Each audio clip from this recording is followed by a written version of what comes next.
प्यारे विद्यार्थियों, आज हम अक्षितेज भाग 2 10वीं कक्षा हिंदी से पाठ नंबर 3 लखनवी अंदाज, जिसके लेखक यशपाल जी हैं, यशपाल जी का साहित्यिक परिचय पढ़ेंगे। सबसे पहले भूमिका। जहाँ पहुँचे न रवि वहाँ पहुँचे लेखक और कवि। अर्थात जहाँ पर सूर्य का प्रकाश नहीं पहुँच पाता वहाँ पर लेखक और कवियों के विचार पहुँच जाते हैं। जीवन परिचय। यशपाल जी का जन्म 3 दिसंबर 1903 को पंजाब में फिरोजपुर छावनी में एक साधारण खत्री परिवार में हुआ था।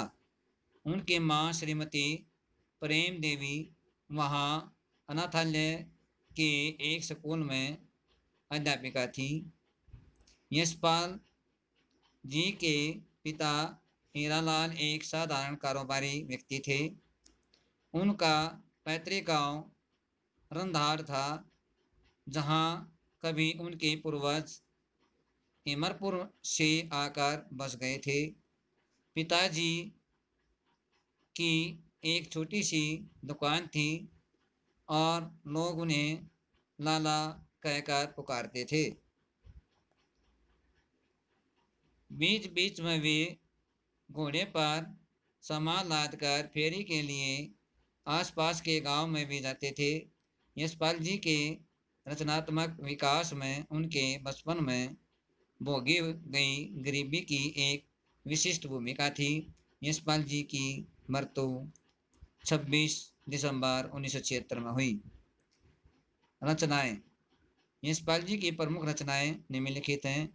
दीवा, देशद्रोही, झूठा सच, दादा कामरेड, अमिता, मनुष्य के रूप में, मेरी तेरी उसकी बात उपन्यास है। पिंजड़ की उड़ाना, फूलों का उड़ता, भस्माव्रत, चिंगारी, धर्मयुद्ध, सच बोलने की भूल, ये कहानी है, कहानी संग्रह तथा चक्कर कलब व्यंग्य संग्रह।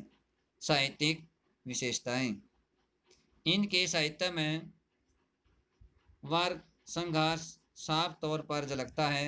इनका साहित्य जीवन की वास्तविकता के निकट है तथा समाज की विविध परिस्थितियों का यथार्थ चित्रण करता है। उन्होंने अपने दृष्टिकोण के आधार पर समाज की घड़ी रूढ़ियों पर जमकर प्रहार किया है। भाषा शैली। यशपाल जी सही अर्थों में जनवादी कथाकार थे। उन्होंने अपने साहित्य में सहज, सरल तथा भावानुकूल खड़ी बोली का प्रयोग किया है। उन्होंने अपनी रचनाओं में तत्सम तद्भव शब्दों के साथ साथ उर्दू फारसी के शब्दों का भी सुंदर प्रयोग किया है। अंत में हम ऐसे महान लेखक के बारे में यही कहना चाहेंगे, जाते हो तो जाओ, अमर रहेगा नाम तुम्हारा, युग युग तक अंधकार नहीं कर पाएगा साहित्य तुम्हारा। प्यारे विद्यार्थियों, गृह कार्य में आपने यशपाल जी का साहित्यिक परिचय साफ कॉपी में लिखना और याद करना है।